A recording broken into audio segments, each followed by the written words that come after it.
حضرت علامہ ذہبی رحمۃ اللہ علیہ نے لکھا ہے کہ علامہ یوسف پریابی رحمۃ اللہ علیہ اپنے ساتھیوں کے ساتھ ابو سنان رحمۃ اللہ علیہ کی زیارت کے لیے گئے۔ ابو سنان رحمۃ اللہ علیہ نے فرمایا، چلو ہمارے پڑوسی کے بھائی کا انتقال ہو گیا ہے۔ ان کی تعزیت کر کے آ کے کہتے ہیں کہ جب اس پڑوسی کے پاس گئے تو دیکھا کہ وہ بہت رو رہا ہے اور ہماری تعزیت کو بھی قبول نہیں کرتا۔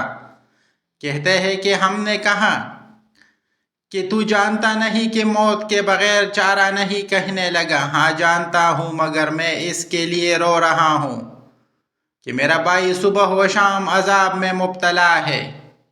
ہم نے پوچھا کہ تجھ کو کیسے معلوم؟ کیا تجھ کو غیب پر خدا نے اطلاع دی ہے؟ اس نے کہا نہیں، لیکن جب میں نے میرے بھائی کو دفن کر دیا اور اس پر مٹی ہموار کر دی اور لوگ چلے گئے تو میں نے قبر سے اچانک ایک آواز سنی کہ مجھ کو انہوں نے تنہا بٹا دیا ہے کہ میں عذاب کا اندازہ کروں۔ میں تو نماز پڑھتا تھا، روزے رکھتا تھا۔ یہ سن کر مجھ کو بھی رونا آ گیا۔ میں نے اس کی قبر سے مٹی ہٹائی تو دیکھا کہ قبر آگ کے شعلے بھڑکا رہی ہے اور میرے بھائی کے گلے میں آگ کا توق ہے۔ بھائی کی محبت نے مجھے ابھارا اور میں نے اس کی گردن سے توق اتارنے کے لیے ہاتھ بڑھائے تو میرے ہاتھ جل گئے۔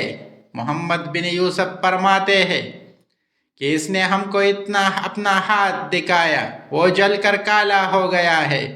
پھر اس نے کہا کہ اب میں اس کے حال پر کیوں غم نہ کروں اور کیسے نہ روں؟ محمد پریابی رحمۃ اللہ علیہ کہتے ہیں کہ ہم نے پوچھا، تمہارے بھائی کا ایسا کیا عمل تھا جو اس صورتحال سے دوچار ہوا؟